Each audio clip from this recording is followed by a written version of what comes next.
Friends, welcome back to my YouTube channel let's learn with ease. कैसे हैं आप सब? आई होप आप सब बहुत अच्छे होंगे और अच्छे से अपनी पढ़ाई भी कर रहे होंगे। आज के इस वीडियो में मैंने मॉडर्न इंडियन हिस्ट्री के एमसीक्यूज को लिया है और इससे पहले की जो मेरी वीडियो थी उसमें मैंने मेडिवल इंडियन हिस्ट्री के कुछ एमसीक्यूज को डिस्कस किया था और उससे पहले की वीडियो में एंशिएंट इंडियन हिस्ट्री के एमसीक्यूज को लिया था। अगर आपने वो वीडियो नहीं देखी है तो आप उसे चेकआउट कर सकते हैं। उसका लिंक, दोनों वीडियो का लिंक मैं अपने इस वीडियो के डिस्क्रिप्शन बॉक्स में डाल दूंगी। तो चलिए स्टार्ट करते हैं आज की इस वीडियो के फर्स्ट क्वेश्चन से।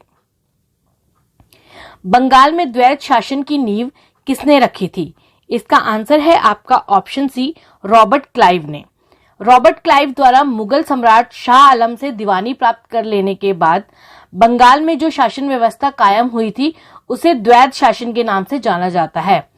इसकी शुरुआत जो है वो 1765 में हुई थी। 1764 में जो बक्सर का युद्ध हुआ था उसकी समाप्ति के बाद शाह आलम और अंग्रेजों के बीच इलाहाबाद की संधि हुई थी और 1765 में बंगाल, बिहार और उड़ीसा की दीवानी उन्हें प्राप्त हुई थी। यहीं से द्वैत शासन की स्थापना हुई। बंगाल से द्वैत शासन को किसने समाप्त किया था? इस क्वेश्चन का आपका सही आंसर है ऑप्शन ए, वॉरेन हेस्टिंग्स ने। उसने 1772 में इसे समाप्त किया था। बंगाल में ईस्ट इंडिया कंपनी को 3000 रुपए वार्षिक देने के बदले निशुल्क व्यापार का अधिकार कब मिला था? इसका आंसर है आपका ऑप्शन सी, 1717 ईस्वी में। सहायक संधि को किसने लागू किया था? इसका आंसर है आपका ऑप्शन ए, लॉर्ड वेलेजली ने। लॉर्ड वेलेजली जो है उन्होंने सहायक संधि को लागू किया था। सहायक संधि पर हस्ताक्षर करने वाला पहला राज्य कौन सा था? इसका आंसर है आपका ऑप्शन ए, हैदराबाद। 1798 में हैदराबाद के निजाम ने इस पर हस्ताक्षर किए थे। किस संधि के अंतर्गत ईस्ट इंडिया कंपनी को बंगाल, बिहार एवं उड़ीसा की दीवानी मिली थी? इसका आंसर है आपका इलाहाबाद की प्रथम संधि 1765 यानी कि ऑप्शन बी। प्लासी का युद्ध किन दो पक्षों के बीच में हुआ था? इसका आंसर है आपका ऑप्शन बी, सिराजुद्दौला और अंग्रेजों के बीच में। प्लासी का जो युद्ध है वो 23 जून 1757 में मुर्शिदाबाद के दक्षिण में 22 मील दूर नदिया जिले में भागीरथी नदी के किनारे प्लासी नामक स्थान पर हुआ था, जिसमें अंग्रेजी सेना का नेतृत्व जो है वो रॉबर्ट क्लाइव ने किया था और इसमें जो जीत है वो अंग्रेजी सेना की हुई थी और नवाब इसमें सिराजुद्दौला जो है वो इसमें हार गया था। बक्सर की लड़ाई में मीर कासिम का साथ किसने दिया था? इसका आंसर है आपका ऑप्शन डी, ए और बी दोनों ने, यानी शाह आलम द्वितीय जो मुगल सम्राट था और शुजाउद्दौला अवध के नवाब, इन दोनों ने जो है वो बक्सर की लड़ाई में मीर कासिम का साथ दिया था। बक्सर का युद्ध जो है वो 1764 में हुआ था और अंग्रेजी सेना के साथ हुआ था और अंग्रेजी सेना का नेतृत्व जो है वो हेक्टर मुनरो ने किया था और इस युद्ध में जीत भी अंग्रेजी सेना की ही हुई थी।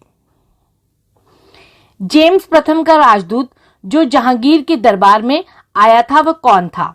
इसका आंसर है option D, sir Thomas Roe. Sir Thomas Roe जो है वो 1616 ईस्वी में भारत आया था और जहांगीर के दरबार में आया था। कोलकाता नगर की नींव किसने रखी थी? इसका आंसर है आपका ऑप्शन बी, जॉब चरनाक ने। जॉब चरनाक ने सुल्तानती, कालीकत, गोविंदपुर गांव को मिलाकर आधुनिक कोलकाता की नींव रखी थी। अगला क्वेश्चन है, पुर्तगालियों ने बीजापुर के शासक से यूसुफ आदिल शाह से गोवा कब छीना था? इसका आंसर है आपका ऑप्शन सी, 1510 ईस्वी में। किस विदेशी आक्रमणकारी ने भारत से कोहिनूर हीरा तथा मयूर सिंहासन को उठा लिया था? इसका आंसर है आपका ऑप्शन ए, नादिर शाह ने। भारत में आने वाले यूरोपीय व्यापारियों को क्रमबद्ध कीजिए, यानी कि भारत में कौन सबसे पहले आया और कौन सबसे बाद में आया। तो इसका आंसर है आपका ऑप्शन डी, यानी कि सबसे पहले आए थे पुर्तगाली, उसके बाद डच, उसके बाद अंग्रेज और सबसे एंड में आए थे फ्रांसीसी। अंग्रेजों एवं फ्रांसीसियों के बीच निर्णायक वांडीवाश का युद्ध कब हुआ था? इसका आंसर है आपका ऑप्शन ए 1760 ईस्वी में। वांडीवाश का जो युद्ध है वो वांडीवाश में हुआ जो तमिलनाडु में स्थित था और इसमें अंग्रेजों की जीत हुई थी। ये युद्ध 22 जनवरी 1760 को हुआ था और इसमें अंग्रेजों की तरफ से सर आयरकूट थे और फ्रांसीसियों की तरफ से काउंट लाली थे, जिसमें हार जो है वो फ्रांसीसियों की हुई थी और जीत अंग्रेजों की हुई थी। कोलकाता में उच्च न्यायालय की स्थापना कब हुई थी? इसका आंसर है आपका ऑप्शन सी 1774 में। 26 जनवरी 1774 में कोलकाता में उच्च न्यायालय की स्थापना हुई थी। ये उच्च न्यायालय 1773 के रेगुलेटिंग एक्ट के अंडर बना था और इसमें सर एलिजा एम्पे जो थे वो इसके मुख्य न्यायाधीश थे और इसके अलावा 3 अन्य न्यायाधीश भी थे जो चैम्बर्स, लिमेस्टर और हाइड के नाम से जाने जाते थे। किस गवर्नर जनरल ने व्यक्तिगत सिद्धांत या हड़प नीति, जिसे डॉक्ट्राइन ऑफ लैप्स भी बोला जाता था, का प्रतिपादन किया था? इस क्वेश्चन का सही आंसर है ऑप्शन सी लॉर्ड डलहौजी। इसे गोद प्रथा निषेध नीति भी कहा जाता था। 1848 में जो डलहौजी है वो गवर्नर जनरल बना था और उसके बाद उसने इस नीति को अपनाया था। भारत में पहली रेल कब चलाई गई थी? इसका आंसर है आपका ऑप्शन ए 16 अप्रैल 1853 को। ये रेल जो है वो बोरी बंदर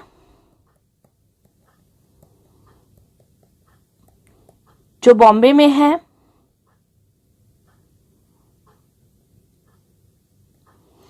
वहां से चलाई गई थी और ठाणे तक के बीच में थी। बोरी बंदर से ठाणे के बीच में 34 किलोमीटर की दूरी पर चलाई गई थी। वर्नाकुलर प्रेस एक्ट किसने लागू किया था? इस क्वेश्चन का सही आंसर है ऑप्शन ए लॉर्ड लिटन ने।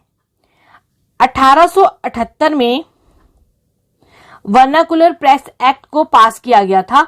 इस एक्ट में भारतीय भाषाओं में छपने वाले सभी समाचार पत्रों पर नियंत्रण लगा दिया गया था, लेकिन अंग्रेजी में जो समाचार पत्र छपते थे उन पर यह लागू नहीं किया गया था। भारत का प्रथम वायसराय कौन था?